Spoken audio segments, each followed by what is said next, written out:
Dobro izjavo oziroma citatom ta reprezentanca lahkostnostjo dosega točke, 10-0 vodi Srbija na začetku tega obračuna. Ale Nomić in Luka Dončić sta zdaj kombinirala bila ta obračun. Sicer danes v Beograjski areni dokaj gledališko zrače, seveda kvoto 10,9, Srbiji pa 1,01. Mi ni všeč seveda taka razlika v razmerju.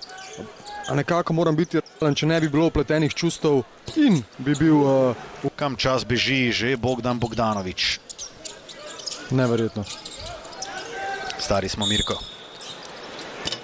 Da recimo tudi letos v play-offu z precej slabo ekipo mete in nekako res v koheziji igrajo.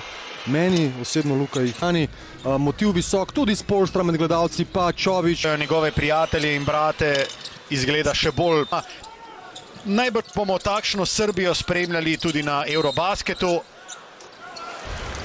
Prostih metov, pravi magnet je za te osebne napake, za te stike. Zdaj moderna košarkarja, ki zadevata trojke in ki je danes v Beograjski areni tudi Erik Spolstra.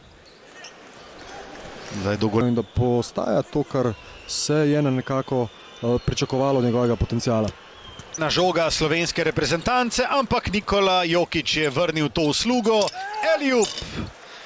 Ki mislim, da je odlična stopnička, ki bo pripomogla pri njegovem razvoju, predvsem fizičnem, in pa da se navadi nekako na nivo, ko doda še mišično maso na svoje telo. Mislim, da je igralec, ki ima... Nikola Jović je uspešno zaključil, pa Luka Dončić na drugi strani, ki je pozitivno ozračje. Na koncu je dejal, iz drugega ali tretjega mesta bo velik neuspeh. Rok Radović zdaj za 3 preko komentatorskega mesta. Ampak ja, to je seveda zagotovo. Tudi vidim, da gledalci vsaj tako dobivam sporočila na maksimum. Na maksimum pa